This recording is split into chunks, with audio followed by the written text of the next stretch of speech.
جی senator باولا صاحب، آپ کس بات پر ڈسکشن کرنا چاہ رہے ہیں؟ Point of public importance? Okay کیجیے. بہت شکریہ آپ کا. میڈم، سب سے پہلے تو میں کنڈیم کرتا ہوں جو رؤوف حسن صاحب کے ساتھ حادثہ پیش آیا یا ان پہ جو اٹیک کیا گیا. ایسا کسی کے ساتھ ہونا نہیں چاہیے. اور ایک طریقے سے شکر ادا کرتا ہوں کہ میں سینٹ میں موجود ہوں، ورنہ آج کل یہ ہے کہ کہیں پہ گیس نہ آئے، بجلی نہ آئے، کوئی اور کنٹیمپٹ کرے، کہیں کچھ اور ہو جائے تو میرا نام سب سے پہلے آ جاتا ہے. لوگوں کو مجھ سے بہت زیادہ محبت ہے. Just to set the tone, میں ایک شعر سے سٹارٹ کروں گا اپنی پوائنٹ آف آرڈر پہ کنسرن. جا دکھا دنیا کو، مجھ کو نہ دکھا غرور، تو سمندر ہے تو ہو، میں تو مگر پیاسا نہیں. میں شروع کرتا ہوں. جی اللہ از بین ویری کائنڈ. پروردگار کا بہت شکر ہے کہ مجھے اللہ تعالیٰ نے وہ جگہ دی، وہ موقع دیا آپ لوگوں کے بیچ میں، پاکستانیوں کے بیچ میں، کہ میں ایک پیج پہ پوری قوم کو لے آیا ہوں، سارے پارلیمان کو لے آیا ہوں، ساری اپوزیشن پارٹیز کو ساتھ لے کے آ گیا ہوں. اور وہ ہے عدل اور انصاف کا فورم، جس کے اوپر پوری پاکستان نے لبیک مجھے کہا ہے. اور آج ہم جب اس مسئلے سے لے کے آگے بڑھ رہے ہیں اور آج ایوان میں یہاں موجود ہیں، تو اللہ کا پھر سے شکر ادا کرتا ہوں کہ ہم سب یونائٹ ہو گئے ہیں ایک چیز کے اوپر، آئین اور قانون کی بالادستی، جمہوریت، ایگزیکٹو، جوڈیشری، جو پلرز ہیں اس کے ساتھ لے کے ہم آگے بڑھ رہے ہیں. اور آج شاید ہسٹوریکل ڈے ہے میرے لیے کہ میں پوائنٹ آف آرڈر پہ آپ سے جو گفتگو کرنے جا رہا ہوں، میں آپ کا پھر سے شکریہ ادا کرتا ہوں. میڈم، میں نے ایک تقریر کی، ایک پریس کانفرنس کی. اس پریس کانفرنس کے اندر جو میں نے لفظ کہے، جو باتیں میں نے کی، زیر اور زبر سمیت، ان سب پہ میں آج بھی سٹینڈ کرتا ہوں اور ایک ایک بات کو اون کرتا ہوں. کیونکہ میں نے کسی کی نہ تذلیل کرنے کی کوشش کی ہے، نہ میں نے کسی کو پوائنٹ آؤٹ کیا ہے، نہ میں نے in general by and large یہ باتیں کی ہیں. اور میں اس نیچر کا ہوں، میں بلنٹ آدمی ہوں، مجھے منافقت نہیں آتی. میں جیسا ہوں ویسا ہی دکھتا ہوں اور ویسی بات کرتا ہوں. I am a open book. But at the same time جن پہ کنٹیمپٹس ہونے چاہیے تھے یا جن پہ ایسی چیزیں لگنی چاہیے تھی، ان پہ نہیں لگی. میرے ساتھ تو ظلم پہلے بھی ہوا تھا، تو آج بھی ہو گیا. تو انصاف کی توقع مجھے اس وقت بھی دی تھی، اس وقت بھی نہیں ملا، اور آج مجھے نہیں پتا کیا ہونا ہے. لیکن کیونکہ ہم کنڈکٹ، کسی جج کے بارے میں کنڈکٹ کے اوپر بات نہیں کر سکتے اور یہ رولز آف دا بزنس کے تحت، لیکن آئین اور قانون مجھے مس کنڈکٹ پہ بات کرنے کی کھلی اجازت اور پوری اجازت دیتا ہے. اور اس مس کنڈکٹ کے تحت میں کچھ چیزیں آپ لوگوں کے سامنے رکھنا چاہتا ہوں. سب سے پہلے تو جی یہ کہ چیف جسٹس صاحب سپریم کورٹ آف پاکستان نے، یہ ہمیں میڈیا کے ذریعے پتہ چلا کہ ہم کسی بھی ادارے کو وہ نہ کریں، بلیم نہ کریں، اور کسی انڈیویجول سے کوئی پرابلم ہے اور کسی نے کوئی غلطی کی اس کو پوائنٹ آؤٹ کریں. تو میں تو کسی کی غلطی کی بات میں نے تب بھی نہیں کی تھی، اس سے پہلے بھی نہیں کی تھی. جنہوں نے باتیں کی وہ میں آگے چل کے آپ کو بتاؤں گا. تھوڑا سا ٹائم ایوان کا لوں گا. اب مجھے آپ ایک بات بتائیں میڈم، کہ میں تو بات ہمیشہ کرتا ہوں ٹھوس اور پختہ بات کرتا ہوں اور شواہد کے ساتھ بات کرتا ہوں. اب آپ کہیں کہ پاکستان میں نشاندہی کرنا، اکاؤنٹیبل ٹھہرانا بھی جرم ہے، تو پھر پھانسی کی سزا پاکستانیوں کو دے دیں سمیت میرے، یا سینیٹر کو بھی دے دیں، کیونکہ عزت تو یہاں کسی کی ہے نہیں، باقی سب کی ہے، ہماری نہیں ہے. میڈم، یہاں میں آپ کے سامنے ایک خاکہ پیش کر رہا ہوں شواہد کے ساتھ. لا منسٹر صاحب، آپ کی بھی توجہ کی ضرورت پڑے گی. لاہور ہائی کورٹ ایک 7 فروری 2023 کو خط لکھ رہا ہے. یہ سنیے گا جی بڑا غور سے. لاہور ہائی کورٹ لکھ رہا ہے اور ڈیمانڈ کر رہا ہے چیئرمین باکسز میچز کے لیے 30 VIP کارڈز فیملیز کے لیے، ریڈ سٹکر گاڑیوں کے لیے کہ چل کے جانا نہ پڑ جائے، تھک جائیں گے، کیونکہ آپ جج ہیں. پھر ہر میچ کے 25 VIP پاسز دیے جائیں گے.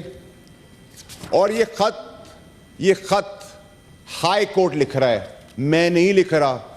شواہد، code of conduct, Sadiq Amin